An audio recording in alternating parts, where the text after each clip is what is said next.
The pen hovers over the dotted line. My hand trembles. Not from fear. From the kind of anger that sits quiet in your chest and eats you alive from the inside out. Just sign it, Marcus. Her voice doesn't shake. Not even a little. 3 years of marriage, and she says it like she's returning a defective appliance. I look up at Vanessa. My wife. The woman I built a life with. The woman who once cried in my arms and said I was everything she ever wanted. Now she won't even look at me. Her eyes are on her phone. Scrolling. Always scrolling. Vanessa, can we just talk about this? There's nothing to talk about. The kitchen feels smaller than it did this morning. The granite countertop I installed myself last summer. The cabinet doors I repainted because we couldn't afford to hire someone. Every corner of this place holds a memory I thought mattered. 3 years, I say quietly. Doesn't that mean anything to you? She finally looks at me. And God, I wish she hadn't. Because the look in her eyes isn't sadness or regret or even guilt. It's irritation. Like I'm wasting her time. Marcus, you're a good person. You really are. But good isn't enough anymore. My phone buzzes on the table between us. A text from an unknown number. I glance down. The message punches the air out of my lungs. She's been seeing Devon Stone for 8 months. Thought you should know. 8 months. I read it again. Then again. My vision blurs at the edges. Who is he? Vanessa's face flushes. Just for a second. Then it hardens into something I don't recognize. His name is Devon. And before you ask, yes. I love him. The words land like glass shattering on tile. You love him. Yes. How long? She hesitates. Then lifts her chin. Does it matter? Oh, long. 8 months. I laugh. I don't mean to, but it comes out anyway. A hollow, broken sound that makes her flinch. 8 months. You've been lying to my face for 8 months. I wasn't lying. I just didn't tell you. That's the same thing, Vanessa. No, it's not. She stands up, arms crossed. And honestly, Marcus, can you blame me? Look at us. Look at this life. You work your 9 to 5. We live in this tiny apartment. We eat at the same cheap restaurants. You think that's enough? You think I'm supposed to just settle for fine? I thought we were building something together. We were. And then I met someone who's already built it. Devon is the CEO of NextCorp. Do you understand what that means? He has a future. He has ambition. He doesn't spend his weekends fixing broken toilets and acting like it's noble. Every word is a knife. I'm a systems analyst. We're doing okay. We have savings. We have plans. Plans. She laughs now. A sharp, bitter sound. Marcus, Devon took me to Paris last month. Paris. When's the last time you took me anywhere that wasn't a chain restaurant with a 2-for-1 deal? You said you liked those places. I was being polite. The silence that follows is suffocating. I want to scream. I want to flip this table and break something. But I just sit there. Frozen. So that's it? You found someone richer, and I'm just done. You make it sound so shallow. Isn't it? Her jaw tightens. You wouldn't understand. You've never wanted more than this. This mediocre, comfortable little life. Well, I want more, Marcus. I deserve more. I stare at her. This stranger wearing my wife's face. Then why didn't you just tell me? Why the lies? Why 8 months of pretending? Because I didn't want to hurt you. Well, congratulations. You failed. She grabs her purse from the counter. A Louis Vuitton bag I've never seen before. Another gift from Devon, I assume. He's picking me up in 20 minutes. I'd appreciate it if you could just sign the papers so we can both move on. My hand reaches for the pen. I don't know why. Maybe I'm tired of fighting. Maybe I just want her gone. Or maybe, deep down, I want to see if she'll stop me. She doesn't. I sign my name. Marcus Reed. The identity I've worn like a costume for 3 years. The modest, hard-working husband who never complained. Who never flaunted. Who lived small because he wanted to know if someone could love him for who he was, not what he had. Vanessa takes the papers without a word. She folds them neatly and slides them into her bag. For what it's worth, Marcus, I did love you. Once. But not enough. She doesn't answer. Just walks toward the door. Vanessa. She stops. Doesn't turn around. Devin knows you can apply for a janitorial position at Next Corp if you need work. He thinks it's important to give back to the less fortunate. The door clicks shut behind her. I sit alone in the apartment. Our apartment. My apartment now. The silence is deafening. I can hear the hum of the refrigerator. The distant sound of traffic outside. My own breathing. I pull my phone out. Not the one Vanessa knows about. The other one. The one I keep locked in my desk drawer. I dial a number I haven't called in 3 years. It rings once. Mr. Chen. We've been waiting for your call. I close my eyes. It's time. 6 months pass like a slow, bleeding wound. I let my hair grow out. Stop shaving as often. I trade my clean-cut look for something rougher. More forgettable. I buy clothes from thrift stores. Jackets with worn elbows. Jeans with frayed hems. I become invisible.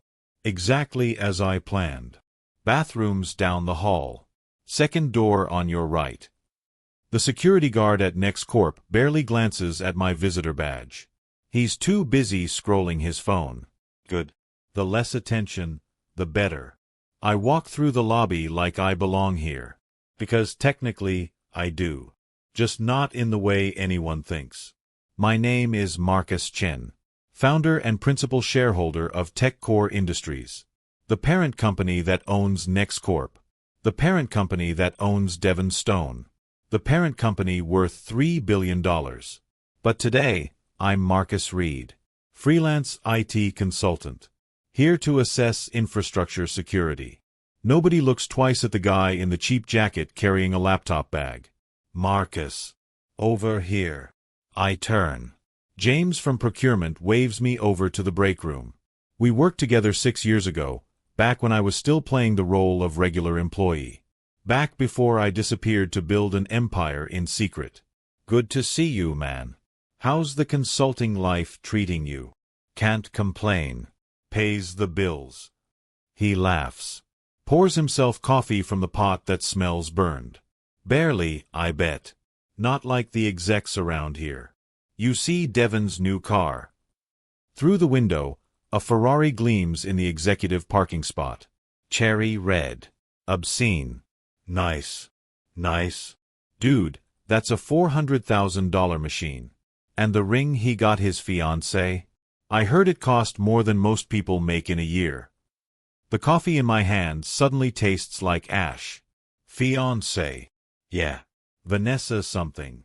Used to be married to some broke analyst. Can you imagine? Girl traded up big time. I force a smile. Good for her. Devon's taking her to the shareholders' meeting next week. Wants to show her off before the wedding. Oh, and rumor is, he's about to get promoted to executive VP. Guy's untouchable. My jaw clenches. I take a slow breath. Sounds like he's doing well. Doing well? Man's living the dream. Meanwhile, guys like us are just trying to make rent. I nod. Play the part. I should get to work. Security assessment won't finish itself. Yeah. Hey, we should grab drinks sometime. Catch up. Sure. Sounds good. I walk away before he can see my expression change. I pull out my phone. Text my assistant, Richard. Move up the timeline. Board meeting happens in 3 days, not next week. And Richard? Bring everything. His response comes immediately. Understood, Mr. Chen. It's done. I slip the phone back into my pocket and head toward the server room. But my mind isn't on security protocols or network vulnerabilities. It's on the cherry red Ferrari. On the ring that cost more than most people make in a year. On Vanessa, who left me because I wasn't enough. Who has no idea that the man she left me for works for me. 3 days. That's all I need. 3 days, and everything comes crashing down. Devon Stone's office sits on the 19th floor. All glass and chrome. Floor-to-ceiling windows overlooking the city. Leather chairs that probably cost more than a decent used car. Photos of him and Vanessa scattered across his desk like trophies. In one, they're on a yacht. Her head thrown back, laughing. In another, they're at some charity gala. Black tie. Champagne. The kind of life she always wanted. The kind of life she thought I couldn't give her. Mr. Stone will see you now. The secretary doesn't look up from her computer. I step inside. Devon sits behind his desk, scrolling through his phone. He doesn't acknowledge me. Just holds up one finger. Wait. I wait. 30 seconds. A minute. Ugh. Finally, he sets the phone down. Marcus Reed, right? The IT guy. That's right. Have a seat. This shouldn't take long. I remain standing. I've completed my assessment. Great. Email the report to my secretary. Was there something else? Actually, yes. I wanted to discuss some concerning findings. Now I have his attention. He leans back in his chair. Studies me. What kind of findings? Financial irregularities in your department. His expression doesn't change, but something flickers in his eyes. Just for a second. What are you talking about? I pull a folder from my bag. Slide it across his desk. The kind that suggests systematic embezzlement. Offshore accounts. Falsified expense reports. Contractor payments to companies that don't exist.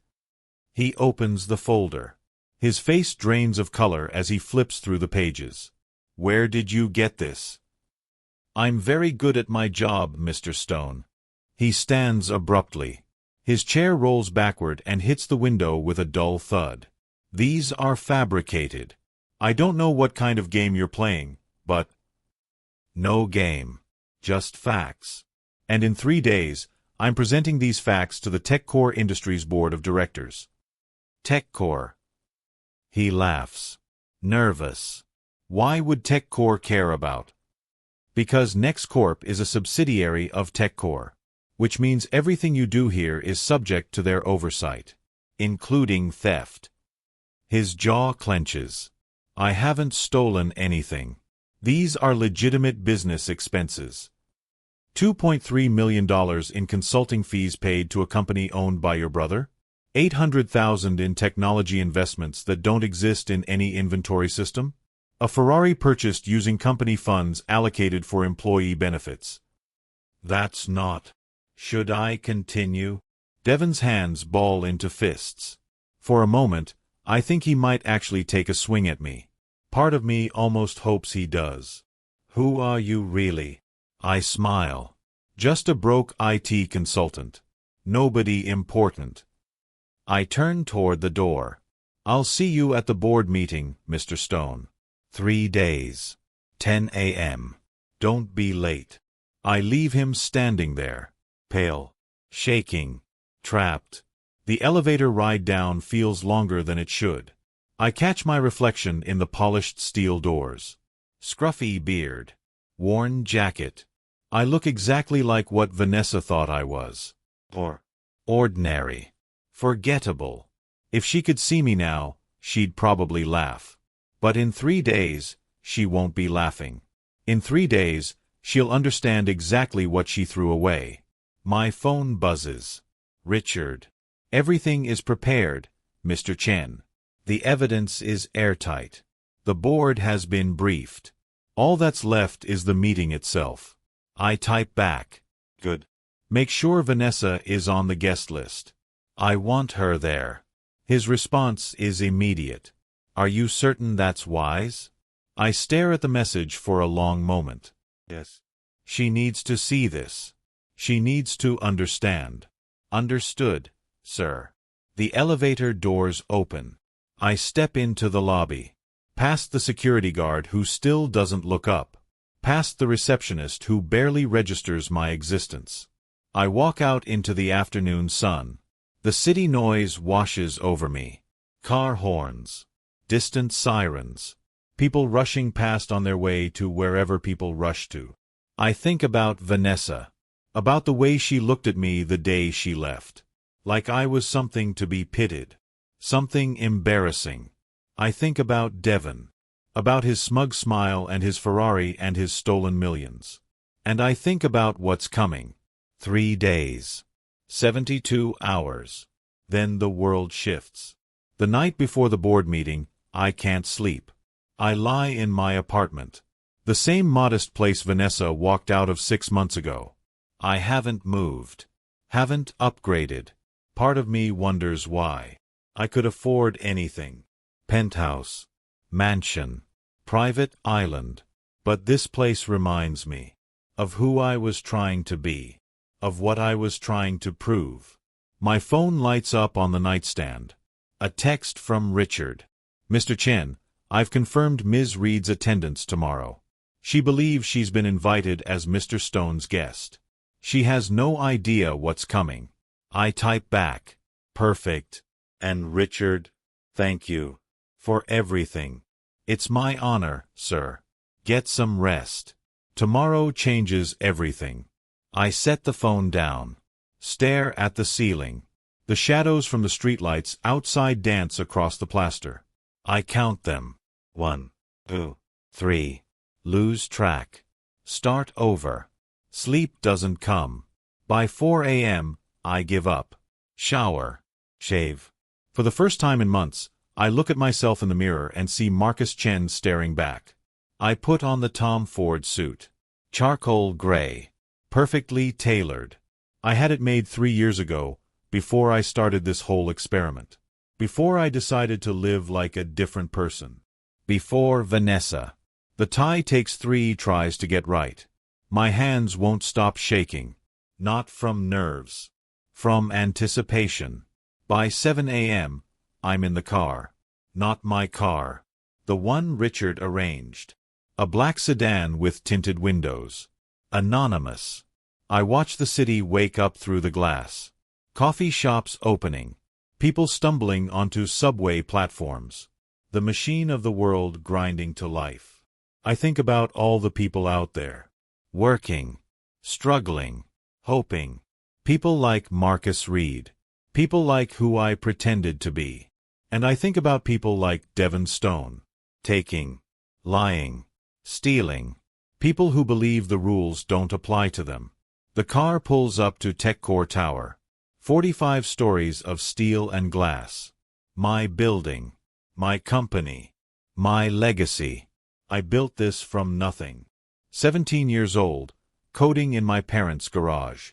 18, landing my first contract. 20, incorporating. 25, going public. 30, buying out my first major competitor. I'm 33 now, and I own an empire. But for 3 years, I pretended I owned nothing. The elevator ride to the 45th floor is silent except for the mechanical hum of the cables. I watch the numbers climb. 10, 20, 30. Each floor a memory. An achievement. A battle won. 45. The doors open. The boardroom stretches before me. That reclaimed oak table. Those 16 chairs. That view of the city I conquered. I'm the first one here. I set my briefcase down at the head of the table. Pull out my notes. My evidence. The presentation that will destroy Devon Stone's life. I should feel triumphant. Instead, I just feel tired. Mr. Chen. Richard steps into the room. Impeccably dressed as always. He's been with me since the beginning. My right hand. My conscience when I needed one. Everything's ready, he says. The board members are arriving now. Mr. Stone and Ms. Reed should be here within the next 10 minutes. Good. He studies me for a moment. Sir, if I may, are you certain about this? There are other ways to handle the embezzlement.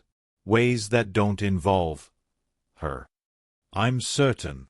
Even if it means she discovers the truth about who you really are. I look at him. Especially then. He nods. As you wish, sir. The board members begin to file in. Patricia Langford, VP of Operations. Thomas Green, Chief Financial Officer. Sandra Martinez, Head of Legal.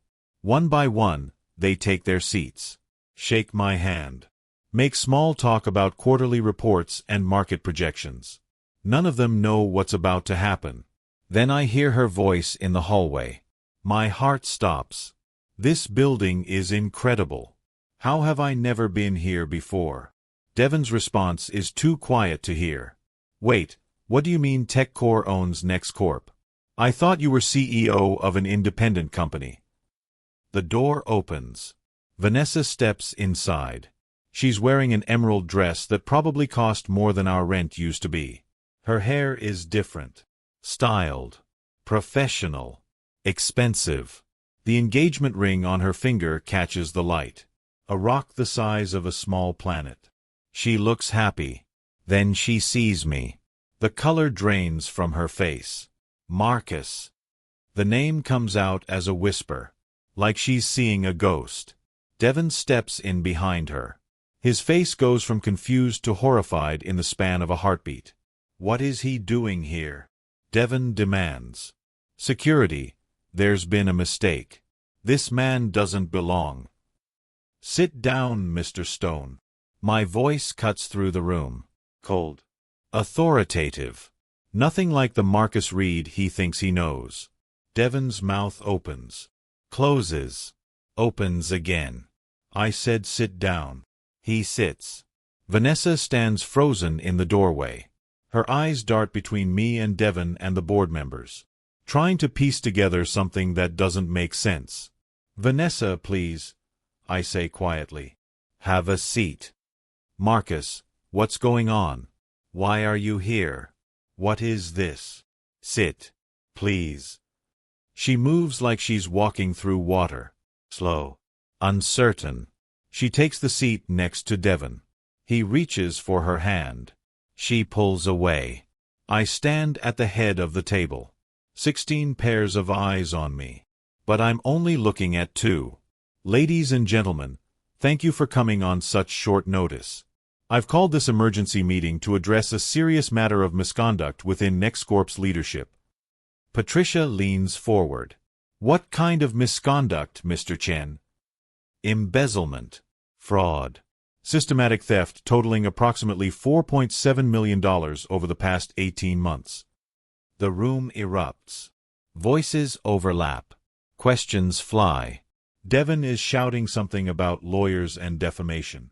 I press a button on the remote in my hand. The screen behind me lights up. Mr. Stone, would you care to explain these transactions? The first slide shows a wire transfer. $200,000 to Horizon Consulting LLC, a company owned by Devon's brother. That's a legitimate business expense. Next slide. An email from Devon to his brother. Clear instructions on how to funnel the money back through a series of offshore accounts. Those emails are fake. This is a setup. Next slide. Bank records. Phone records. Security footage of Devon meeting with his brother in a parking garage.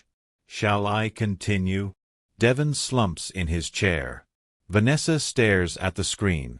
Her hand covers her mouth. I go through it all. Every transaction. Every lie. Every stolen dollar. The Ferrari. Purchased with funds allocated for employee health care. The yacht. Bought using money meant for system upgrades. The engagement ring on Vanessa's finger. Paid for with a bonus Devon awarded himself using falsified performance metrics. Oh my God, Vanessa whispers. Devon, tell me this isn't true. He doesn't look at her. Devon. Tell me. I can explain. Tell me. I did it for us. For our future. I was going to pay it back, I swear. You stole millions of dollars and you're saying you did it for us? Vanessa, please. She rips the ring off her finger. Throws it at him. It bounces off his chest and skitters across the table. Don't touch me. Don't ever touch me again. She's crying now. Mascara running. That perfect facade cracking. I should feel satisfied. I don't. Mr. Stone, I say quietly. Effective immediately, you are terminated from NextCorp. Criminal charges will be filed within the hour. Your assets will be frozen pending investigation. You can't do this. I can. And I am. I look at Richard. Security, please escort Mr. Stone out of the building. 2 guards appear at the door. They move toward Devon. He stands. Tries to maintain some dignity. This isn't over, he says. My lawyers will. Your lawyers will tell you to take a plea deal. You're done, Devon. They walk him out. His footsteps echo in the hallway. Growing fainter. Then gone. The board members sit in stunned silence. That concludes our business today, I say. Thank you all for your time. Patricia, please coordinate with legal on next steps. Thomas, I'll need a full audit of NextCorp's finances. Sandra, work with the DA's office. One by one, they file out. Murmuring. Shell-shocked. Until it's just me and Vanessa. She sits with her head in her hands. Shoulders shaking. Vanessa. She looks up. Her eyes are red and swollen. Who are you? I walk around the table. Pull out the chair next to her. Sit down. I'm Marcus Chen, founder and principal shareholder of TechCore Industries. Your ex-husband. That's impossible. You were a systems analyst. We lived in a tiny apartment. We ate at cheap restaurants.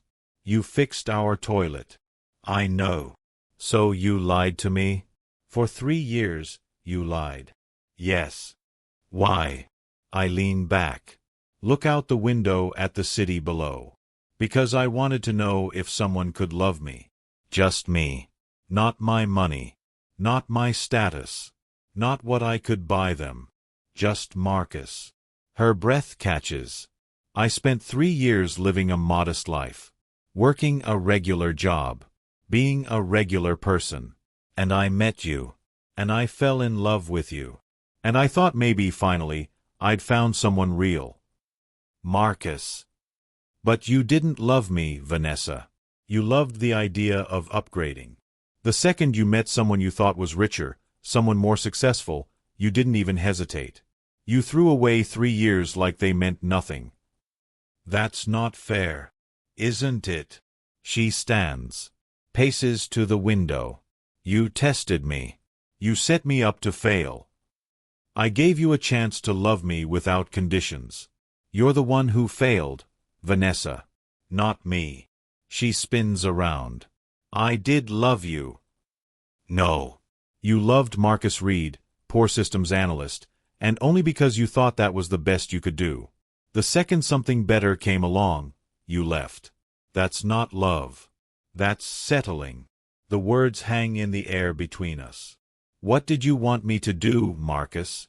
Stay in that apartment forever? Never want more? Never dream bigger? I wanted you to want me. Not what I could give you. Not the life I could provide. Just me.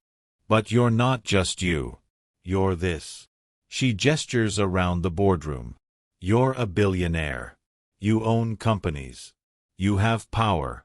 How was I supposed to know? That's exactly the point. You weren't supposed to know.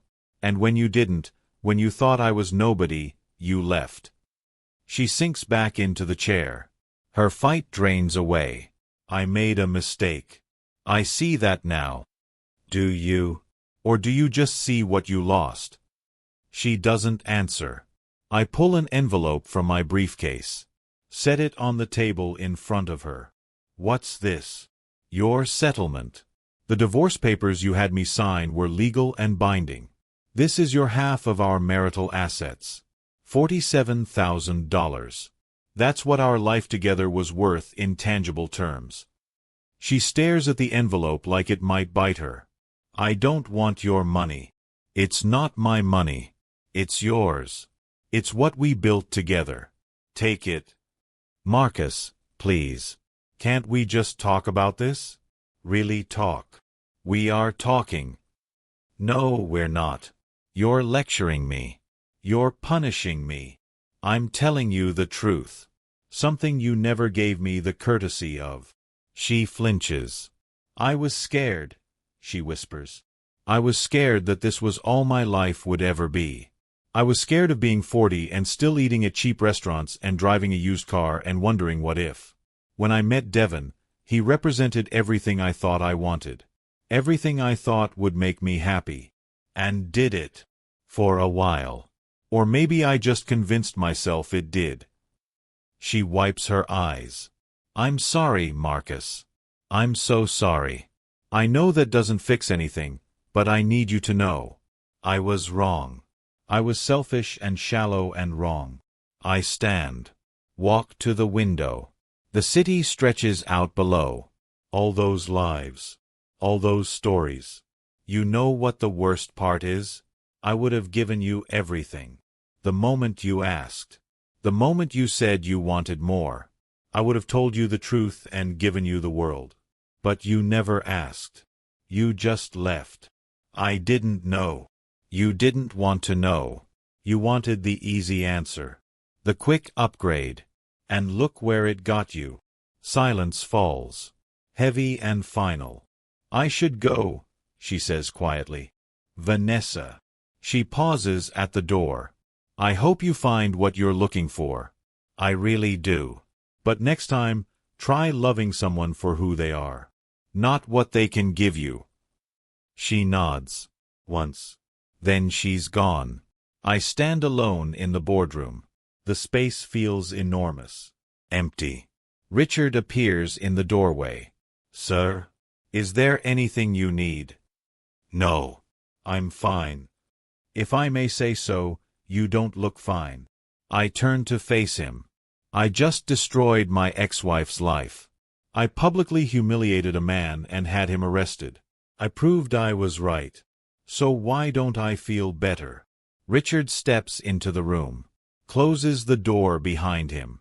Because revenge is a meal best left uneaten, sir. It satisfies nothing. It nourishes no one. Poetic. True. I sink into a chair. Put my head in my hands. She was right, Richard. I tested her. I set her up to fail. What does that make me? Human. Hurt. Cautious. It makes me just as dishonest as she was. Perhaps. But you had your reasons. So did she. We sit in silence for a moment. What do I do now? I ask. Now, Mr. Chen, you decide what kind of man you want to be. The one who hoards his bitterness like treasure? Or the one who learns from his mistakes and tries again? Tries again at what? Living. Loving. Being human instead of invincible. I look at him. When did you become a philosopher? I've always been one, sir. You've just never been quiet enough to listen. I almost smile. Take the rest of the day off, Richard. Hell, take the week. You've earned it. And you, sir? I think I need a walk. I leave the tower. Don't call my driver. Don't summon a car. Just walk. The city swallows me whole. Sidewalks crowded with people who have no idea who I am. Street vendors selling hot dogs. Musicians playing for tips. Life happening all around me in 1,000 tiny moments. I walk for hours. Past the apartment where Vanessa and I used to live. Past the Chinese restaurant she always complained about. Past the park where we had our first date. I think about who I was then. Who I tried to be. Who I became. And I think about who I want to be now. By the time the sun sets, my feet ache and my mind is quiet. I find myself in front of a small cafe. The kind of place I used to go. Before the money. Before the empire. When I was just a kid with a laptop and a dream. I step inside. The bell above the door chimes. The smell of coffee and fresh bread fills the air. A handful of people scattered at tables. Reading. Working. Existing. I order a coffee. Black. Find a seat by the window. And for the first time in 6 months, I breathe. 3 weeks pass like water through cupped hands. I keep going back to that cafe. Every morning. Same table by the window. Same black coffee. Same moment of quiet before the world demands things from me. TechCore runs itself. Richard handles the day-to-day. The board makes decisions. The company grows. I sign papers when I need to. Show up to meetings when I must. But mostly, I disappear. Nobody here knows who I am. To them, I'm just another guy with a laptop and tired eyes. I like it that way. Is this seat taken? I look up from my screen. She's standing there with a paper cup in one hand and a worn paperback in the other. Dark hair pulled back in a messy ponytail. Glasses that slip down her nose. Hospital scrubs with a name badge that reads Sophie Chen, RN. All yours. She smiles. Sits down. Opens her book. We exist in comfortable silence. 5 minutes pass. 10. She turns a page. I return an email. The cafe hums with quiet conversation and the hiss of the espresso machine. Rough morning. I glance up. She's looking at me over the top of her book. Is it that obvious? You've been staring at that same sentence for about 20 minutes. She nods at my laptop. Either it's the most important email ever written, or something's eating at you. I close the computer. Work stuff. Nothing exciting. I get that. I'm a nurse. Every day feels like controlled chaos. She extends her hand across the table. I'm Sophie. Marcus. Her handshake is firm. Warm. Real. Just Marcus. Just Marcus. She smiles again. Goes back to her book. But I can't focus anymore. There's something about her. The way she moves. The way she doesn't seem to need anything from me. No questions about what I do or where I live or what kind of car I drive. Just Sophie. Just Marcus. What are you reading? She turns the book so I can see the cover. The Remains of the Day. It's about a butler who spends his whole life serving someone else and realizes too late that he forgot to live his own life. Sounds depressing. It is. But it's also beautiful. Sad things usually are. We talk. About her job at St. Catherine's Hospital. About impossible patients and impossible hours and why she does it anyway. About books and movies and whether pineapple belongs on pizza. An hour disappears. I should probably go, she says, checking her watch. Early shift tomorrow. The glamorous life of healthcare. Can I see you again? The question comes out before I can stop it. She studies me for a moment. There's something guarded in her expression. Like she's been hurt before and learned to be careful. Maybe. If you're serious. I am. She pulls a napkin from the dispenser. Writes her number in blue pen. Call me. But Marcus. She looks at me directly now. Whatever game you're playing, whatever you're hiding, I don't have patience for it. I've been lied to before. So if you're going to be in my life, be real. Be honest. Be you. The words hit like a punch to the chest. I promise. She leaves. The bell above the door chimes. I sit there holding the napkin with her number, thinking about promises and honesty and all the ways I've already failed both. My phone buzzes. Richard. Ms. Reed has been trying to reach you. Should I forward her messages? I type back. No. Delete them. His response is immediate. Understood, sir. I look at Sophie's number on the napkin. Her handwriting is neat, careful, the kind of writing that comes from someone who fills out medical charts and patient reports. Someone who saves lives. I pull out my phone. Dial. She answers on the third ring. That was fast.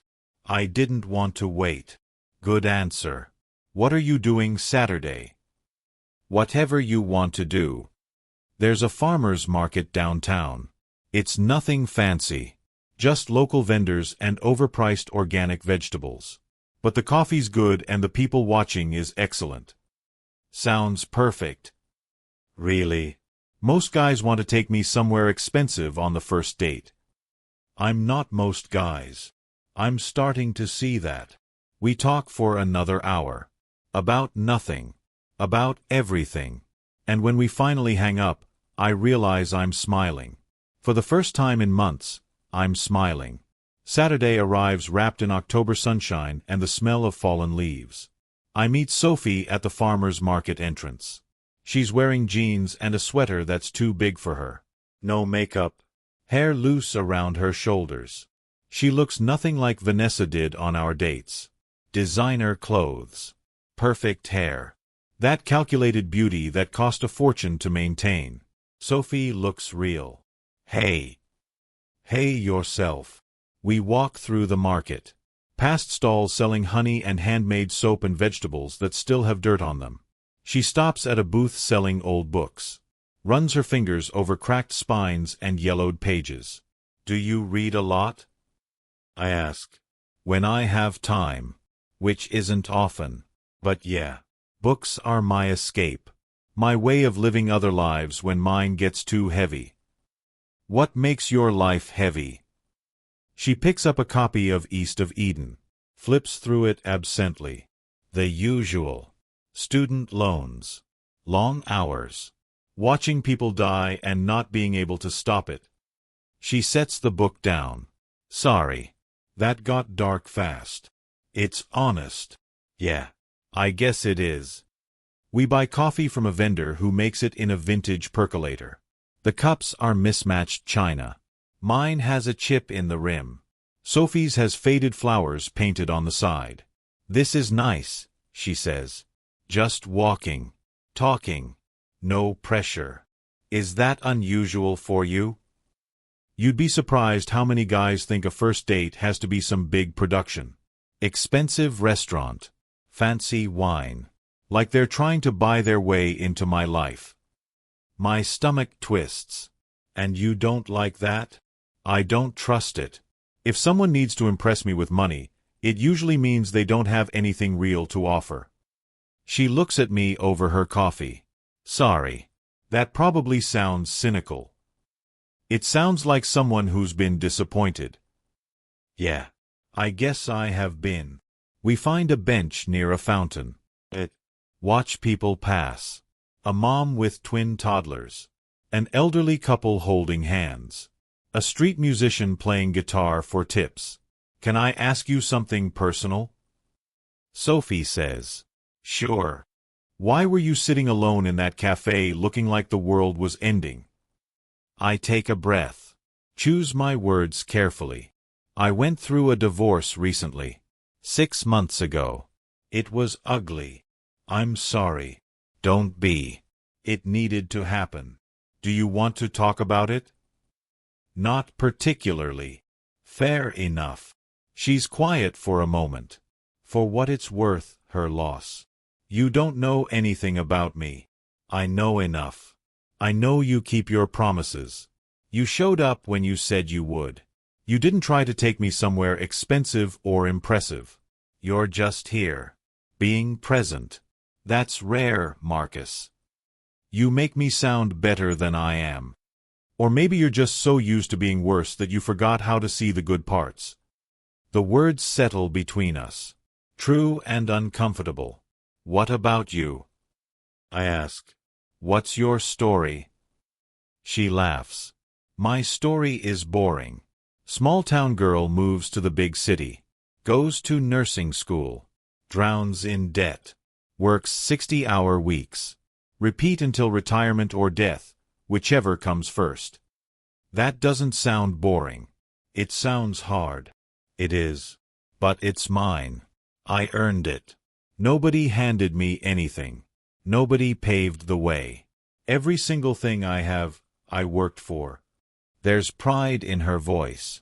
The kind that comes from real struggle. Real achievement. I think about my own story. The millions I inherited at 21. The connections that opened doors. The privilege I was born into and then tried to hide. That's admirable, I say quietly. It's survival. There's a difference. We sit until the coffee goes cold and the sun starts to sink. She checks her phone. I should get going. I have an early shift tomorrow. Can I walk you to your car? I took the bus. Then can I walk you to the bus stop? She smiles. You really are different, aren't you? I'm trying to be. We walk slowly. Neither of us in a hurry to end this. At the bus stop, she turns to face me. I had a good time today, Marcus. So did I. Can we do this again? Yes. Good. She hesitates, then reaches up and kisses my cheek. Thank you for being honest with me. For being real. The bus pulls up. She gets on. Waves through the window. And then she's gone. I stand there for a long time, touching the spot where her lips touched my skin, feeling the weight of her words. Thank you for being honest with me. The lie sits in my throat like broken glass. The weeks that follow feel like something out of someone else's life. Sophie and I fall into a rhythm. Coffee on Wednesday mornings before her shift. Dinner on Friday nights at places with checkered tablecloths and menus written on chalkboards. Weekend walks through the park where we feed ducks and argue about whether Die Hard is a Christmas movie. She never asks about money. Never questions why I wear the same 3 shirts or drive a 15-year-old Honda. Never seems to care about any of it. She asks about my childhood, my parents, my dreams. What makes me laugh? What keeps me up at night? Real questions, the kind that matter.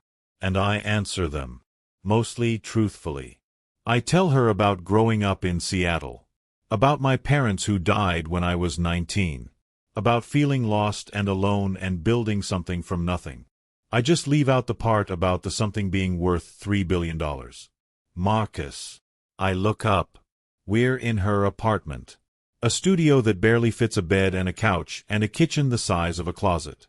But it's clean, organized, decorated with plants and second-hand furniture and photographs of people who love her. Yeah. You do this thing when you're thinking too hard. Your jaw gets tight and you stare at nothing. Sorry. Don't apologize. Just talk to me. What's going on in that head of yours? I set down my coffee. Look at her sitting cross-legged on the couch in sweatpants and one of my borrowed shirts. She's beautiful. Not in the manufactured way Vanessa was beautiful. In the way real things are beautiful. Imperfect. Genuine. Alive. I'm just happy, I say. That's all. You look terrified. Maybe I'm both. She crawls across the couch. Curls into my side. Fits there like she was made for that space. You know you can tell me anything, right? I'm not going anywhere. The words should comfort me. Instead, they make everything worse. Because she doesn't know. She doesn't know that Marcus the consultant is really Marcus Chan the billionaire. She doesn't know I've been lying to her for 2 months. She doesn't know that every moment we spend together is built on a foundation of deception. I know, I say. I know. But I don't tell her. I should. I know I should. But I'm terrified. Terrified that the moment she knows the truth, everything changes. That she'll look at me differently. That she'll wonder if anything between us was real. That she'll leave. Just like Vanessa left. So I stay quiet. And the lie grows bigger. My phone buzzes. Richard. We need to discuss Q4 projections. Board meeting Tuesday. I text back. I'll be there. Sophie lifts her head from my shoulder. Work. Yeah. Boring consultant stuff. You work a lot for a consultant. My heart stops. What do you mean? Just that you're always getting calls. Always checking your phone. Sometimes I wonder if you're secretly running the CIA or something. She's joking. But there's a question underneath the joke. It's just a demanding client. I'll wrap up the contract soon. Good. Because I'd like to have you to myself for a while. She kisses me. And I kiss her back. And for a few perfect moments, nothing else exists. But later, when she's asleep and I'm staring at the ceiling, the guilt eats at me. I pull out my phone. Text Richard. I need to tell her the truth. His response comes immediately. Are you certain that's wise, Mr. Chen? I don't know. But I can't keep lying to her. With respect, sir, you've built something real with Ms. Chen. Something genuine. Revealing your wealth now could jeopardize that. She might question your motives. Wonder if any of this was authentic. That's the problem, Richard. It is authentic. But it's also built on lies. Then perhaps the solution is to continue as you are. Let the relationship deepen. And when the time is right, when the foundation is strong enough, then reveal the truth. And if she can't forgive me, then at least you'll have tried, sir. At least you'll have given her a chance to know the real you before the money complicated everything. I set the phone down. Look at Sophie sleeping beside me. Her face peaceful. Trusting. I make a decision. I'll tell her. Just not yet. 6 months pass like a dream I'm afraid to wake up from. Sophie becomes part of my life in ways I didn't know were possible. She knows how I take my coffee. Knows I can't sleep without a fan running. Knows I have nightmares sometimes about losing people I love. She holds me through them. Doesn't ask questions I'm not ready to answer. Just holds me. We celebrate her birthday with takeout Chinese food and a chocolate cake from the grocery store. She cries when I give her a silver bracelet from a street vendor. $20. Simple. Real. I love it, she whispers. I love you. The words stop my heart. I love you too. And I mean it. God help me, I mean it. But the lie sits between us. Invisible. Growing. Richard keeps pressing me. Sir, this has gone on long enough. You need to tell her. I know. When? That's what you said 3 months ago. I'll handle it, Richard. With respect, Mr. Chen, you're not handling it. You're avoiding it. And the longer you wait, the worse it will be when she finds out. I know. But I don't tell her. And the days become weeks. The weeks become months. And then everything falls apart. Marcus, we need to talk. Sophie's voice on the phone sounds wrong. Tight. Careful. What's wrong? Not over the phone. Can you meet me? At the restaurant on 5th Street. When?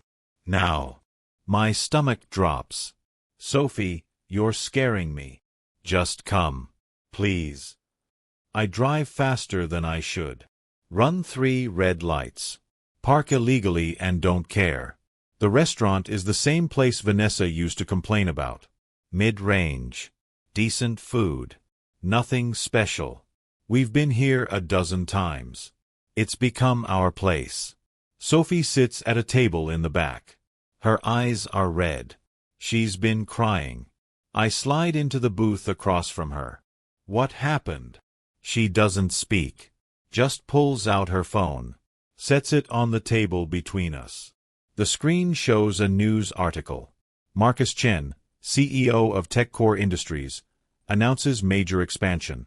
There's a photo. Me in a suit at some press conference I don't remember. Looking nothing like the Marcus she knows. My world tilts. Sophie. Is this you? I can explain. Is you? Yes.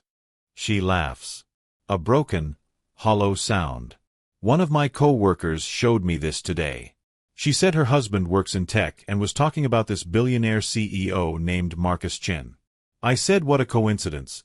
I'm dating a consultant named Marcus. She said, let me see a picture. I can't breathe. So I showed her a photo of us.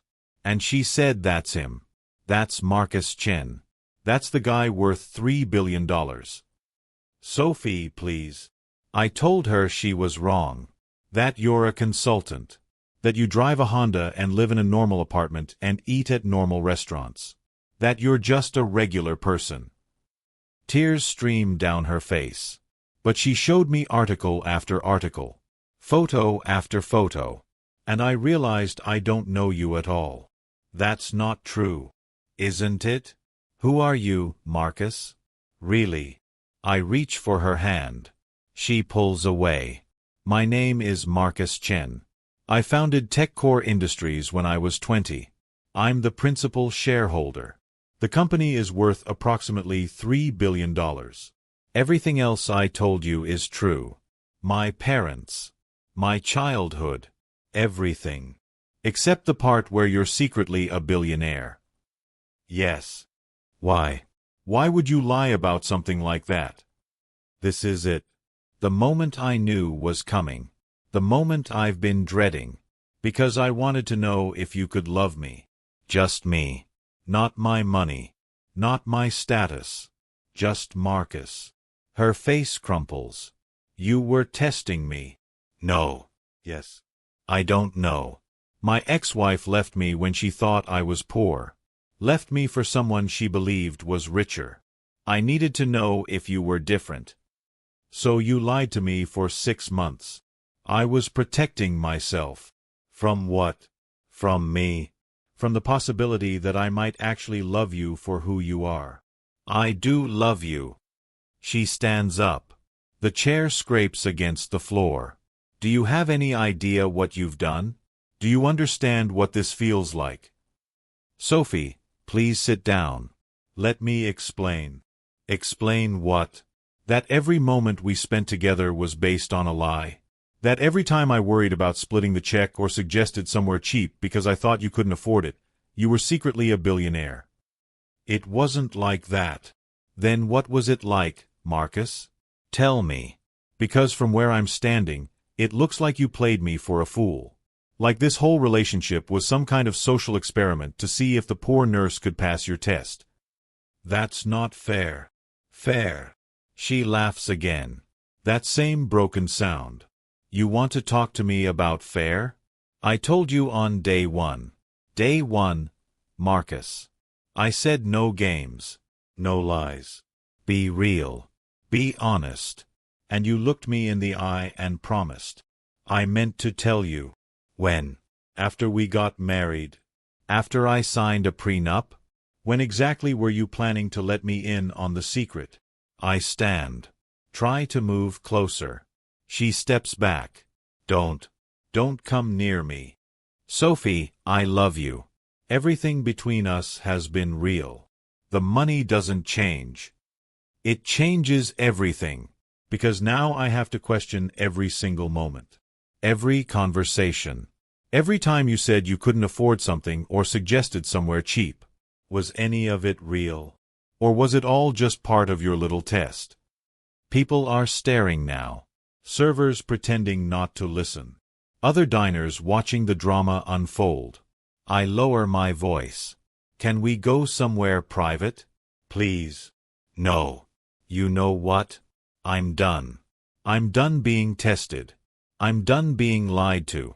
I'm done with men who think love is some kind of game they can win. She takes off the silver bracelet. The one I gave her for her birthday. The one she wore every single day. She sets it on the table between us. I fell for Marcus the consultant. The guy who drinks bad coffee and argues about Christmas movies. The guy who holds me when I have nightmares and doesn't care that I work crazy hours. Her voice breaks. I don't know Marcus Chen. And I don't think I want to. Sophie, wait. But she's already walking away. Through the restaurant. Out the door. Into the night. I stand there. Holding the bracelet. Surrounded by strangers. And I realize I've made the same mistake twice. I tested someone I loved, and I lost them. The drive home is a blur. I don't remember getting in the car. Don't remember the route I took. I just end up back at my real apartment. Not the modest place Sophie thinks I live. My actual penthouse. 40 stories up. Floor-to-ceiling windows. A view of the entire city. Empty. I pour a drink. Don't taste it. Pour another. My phone rings. Richard. Not now. Mr. Chen, I heard what happened. I'm so sorry. How did you hear? It's a small world, sir. People talk. I wanted to make sure you're all right. I'm fine. You don't sound fine. I set the glass down. Press my forehead against the cold window. I ruined it, Richard. Just like I knew I would. You did what you thought was necessary to protect yourself. And now she's gone. Just like Vanessa. Except this time, it's my fault. This time, I'm the one who lied. Sir, if I may. Ms. Sophie is not Ms. Vanessa. Give her time. Let her process. She may come around. She won't. You didn't see her face. The way she looked at me. Like I was someone she didn't recognize. Because in that moment, you weren't. You were Marcus Chen, billionaire. Not Marcus, the man she fell in love with. They're the same person. Are they, sir? The question hangs in the air. What do you mean? I mean, which version is real? The man who lives simply and drinks cheap coffee? Or the CEO who runs a billion-dollar empire? Because from where I'm standing, you seem to be at war with yourself.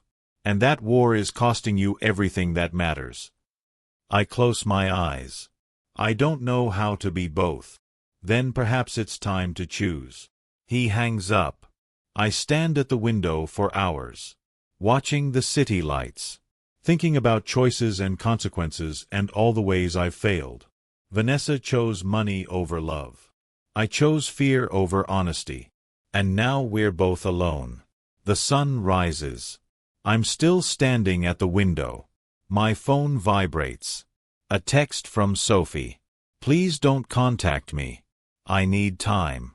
I stare at the message for a long time. Then I type back. I understand. I'm sorry. For everything.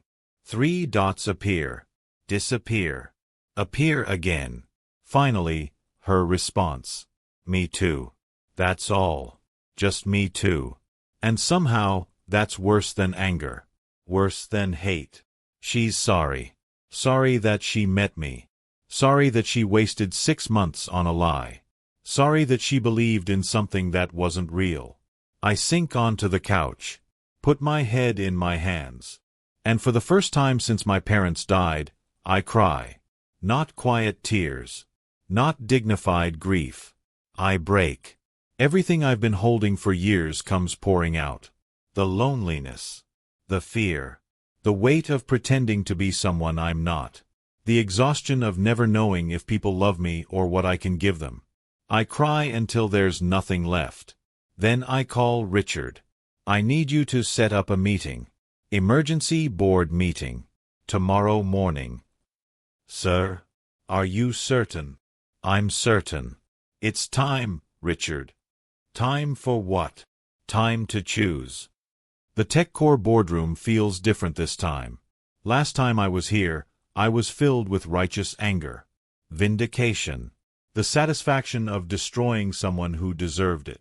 Now I just feel tired. The board files in. Same faces. Same questions in their eyes. Patricia speaks first. Marcus, what's this about? Your message said it was urgent. I stand at the head of the table. Look at each of them. I'm stepping down. The room erupts. What? You can't be serious. Marcus, think about what you're saying. I hold up my hand. They quiet. I founded this company 17 years ago. I've given it everything. But somewhere along the way, I lost myself. I became so focused on building something that mattered, I forgot to build a life that mattered. This is about that nurse, Patricia says. Not unkindly. Marcus, you can't make major business decisions based on a relationship. This isn't about Sophie. It's about me. It's about the fact that I don't know who I am anymore. I don't know if I'm Marcus Chen, CEO, or Marcus Reed, the person I pretended to be. I don't know if I'm capable of being honest, of being real. Thomas leans forward. So what are you proposing? I'm proposing that Richard takes over as CEO. I'll remain principal shareholder, but I'll step back from day-to-day operations. I need time. Time to figure out who I am when I'm not hiding behind money or power or tests. And if we say no, then I sell my shares and walk away entirely. The threat lands. They all know what that would mean. The chaos. The stock price plummet. The company's future in jeopardy. Sandra speaks up. Marcus, we understand you're going through something difficult. But perhaps you should take some time before making such a drastic decision. I've had 6 months. That's enough time. I pull papers from my briefcase. I've had legal draw up the necessary documents. Richard has agreed to step into the role. He knows this company as well as I do. Maybe better. He won't let you down. I slide the papers across the table. Vote. If you want me to stay, I'll stay. But I won't be fully present. I won't be the leader you need. If you want what's best for TechCore, you'll accept this. They exchange glances. Whisper. Argue quietly. Finally, Patricia speaks. All in favor? One by one, hands raise. It's unanimous. Then it's settled, I say. Effective immediately, Richard Laurent is CEO of TechCore Industries. I'll transition out over the next month. Thank you all for your support over the years. I walk out before anyone can stop me. In the hallway, Richard catches up. Mr. Chen. Marcus. Are you certain about this? More certain than I've been about anything in a long time. What will you do? I don't know. Maybe that's the point. He extends his hand. I shake it. It's been an honor, sir. The honor was mine, Richard. Take care of them. Take care of what we built. I will. I promise. I leave the building. My building. Walk out into the afternoon sun. My phone rings. I look at the screen. Vanessa. I answer. Marcus. Hi, Vanessa. I heard. About you stepping down. Are you okay? I will be. Silence. I'm sorry, she says finally. For everything. For how it ended. For not seeing you. The real you. I'm sorry too. For testing you. For not being honest. We both made mistakes. Yeah, we did. Are you going to be okay? Really? I think about the question. About Sophie and Richard and the life I've been living. I don't know. But I'm going to try to figure it out. Good. You deserve to be happy, Marcus. You deserve someone who sees you. So do you. Maybe in another life. Maybe. We hang up. I stand on the sidewalk. People rush past. Life happening all around me. I pull out my phone. Look at Sophie's number. My thumb hovers over the call button. But I don't press it. She asked for time. The least I can do is give her that. So I put the phone away. And I start walking. No destination. No plan. Just walking. For the first time in my life, I have no idea what comes next. And maybe that's exactly what I need. 3 months pass. I sell the penthouse. Move into a modest apartment in a neighborhood where nobody knows my name. I volunteer at Sophie's hospital. Not as a donor. Not as a benefactor. Just as someone who pushes wheelchairs and delivers flowers and empties bedpans. The nurses don't know who I am. They just call me Marcus. The guy who helps out. I see Sophie sometimes. In the hallway. At the nurse's station. She doesn't speak to me. Just nods. Acknowledgement without engagement. It hurts. But I understand. I work with a therapist. Talk about my parents. About fear and control and the ways I've sabotaged my own happiness. About learning to be vulnerable. To be honest. To stop testing people I claim to love. It's hard work. Harder than building a company. Harder than making billions. Because this time, I can't hide behind anything. I'm just Marcus. Trying to be better. One evening, I'm in the hospital cafeteria. Terrible coffee. Fluorescent lights. The smell of disinfectant and defeat. Sophie walks in. She freezes when she sees me. For a moment, I think she'll turn around. Walk out. But she doesn't. She gets her coffee. Sits down at the table across from mine. We don't speak. Just exist in the same space. After 10 minutes, she looks up. Why are you here, Marcus? I volunteer. I know.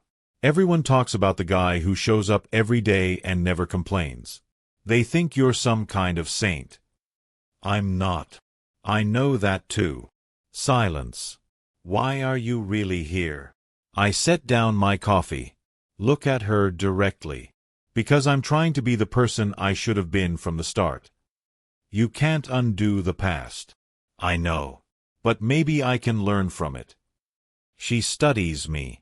Her eyes searching for something. Truth, maybe. Or proof that I've changed. I was so angry at you, she says quietly. So hurt. You had every right to be. I kept thinking about all those times I worried about money. All those times I suggested cheap places because I thought you couldn't afford anything else. And you just went along with it. Like it was some kind of joke. It was never a joke, Sophie. Those were some of the best moments of my life. But they were based on a lie. The money was a lie. Everything else was real. She shakes her head. How am I supposed to believe that? How am I supposed to trust anything you say? I don't know. Maybe you can't. Maybe I broke something that can't be fixed. I stand up. But I want you to know something. Stepping down from TechCore wasn't about winning you back. It wasn't some grand gesture to prove I've changed. It was about me. About figuring out who I am when I'm not hiding behind wealth or power. I pull out my wallet. Show her my new ID. I legally changed my name. I'm just Marcus Reed now. Marcus Chin doesn't exist anymore. The shares are in a trust. The money goes to charity. I kept enough to live on. That's it. Her eyes widen. You gave it all away? Most of it. I didn't need it. I never did. That's insane. Maybe. Or maybe it's the first sane thing I've done in years. I put the wallet away. I'm not telling you this to impress you. Or to manipulate you. I'm telling you because you asked me to be honest. So here's the truth. I'm not rich anymore. I'm not powerful. I'm just a guy who volunteers at a hospital and drinks bad coffee and is trying to figure out how to be a better person. I turn to leave. Marcus. I stop. Do you want to sit down? I look back at her. Her expression is guarded. But there's something else there too. Curiosity. Maybe even hope. Are you sure? No. But sit down anyway. I do. We talk. Really talk. About everything. About the lies and the hurt and the broken trust. About fear and vulnerability and second chances. She doesn't forgive me. Not yet. But she listens. And that's more than I deserve. When visiting hours end, we walk out together. Can I give you a ride? I ask. You still have that old Honda? Yeah. She almost smiles. Sure. We drive in silence. But it's not uncomfortable. It's just quiet. At her apartment, she turns to me. I can't promise anything, Marcus. I don't know if I can trust you again. I don't know if we can fix this. I know. But maybe we can try. Slowly. As friends. I'd like that. She opens the door. Pauses. The guy you've been for the last 3 months? The one volunteering at the hospital? That's the Marcus I could fall in love with. Not the billionaire. Not the CEO. Just the guy who shows up and does the work. That's who I want to be. Then be that. Not for me. For yourself. She gets out. Walks to her door. Turns back once. Same time next week. Coffee in the cafeteria. I'll be there. She goes inside. I sit in my car for a long time. Holding onto the steering wheel. Breathing. It's not forgiveness. It's not a happy ending. But it's a beginning. And maybe that's enough. 1 year later. The cafe where we first met has become our place again. Sophie sits across from me. Same table by the window. Same mismatched coffee cups. But everything is different now. We took it slow. Coffee once a week. Then twice. Then dinners. Then walks in the park. Then the first tentative kiss that felt like coming home. We built something new. Something honest. No tests. No lies. No games. Just 2 people learning how to love each other in the messy, complicated, beautiful way real people love. You're doing it again, she says. Doing what? That thing where you stare at me like you can't believe I'm real. I can't. She reaches across the table. Takes my hand. I'm real, Marcus. We're real. You can stop waiting for it to fall apart. How did you know? Because I've been waiting for the same thing. For you to turn back into Marcus Chen. For the mask to slip. For the lie to resurface. And you're still just Marcus. The guy who drinks terrible coffee and argues about Christmas movies. The guy who shows up every day at the hospital even though it's hard and thankless. The guy who gave away a fortune because it was weighing him down. I'm still figuring things out. We both are. That's what makes it work. My phone buzzes. I glance at it. A message from Richard. Company hit record profits this quarter. Wanted you to know. Hope you're well. I smile. Type back. Proud of you. You've done amazing things. His response is immediate. You too, my friend. You too. I set the phone down. Look at Sophie. Everything okay? Everything's perfect. And I mean it. Because for the first time in my life, I'm not hiding. Not testing. Not pretending. I'm just Marcus. Drinking coffee with the woman I love. Living a life that's mine. And that's worth more than all the billions in the world. Hey, Sophie says softly. I love you. I love you too. Just checking. She smiles. I smile back. And in this moment, in this cafe, with this woman, I finally understand what wealth really means. It's not what you own. It's who you are when everything else is stripped away. It's the relationships you build on truth. The love you earn through honesty. The life you create by being brave enough to be vulnerable. Vanessa chose money and lost everything. I chose honesty and found everything. And that makes all the difference. If this story touched your heart, please share it with someone who needs to hear it. Subscribe to Untold Desires by Mr. Lewis for more stories that remind us what it means to be human. And remember, you never know when your moment to stop, to see, to stay will come.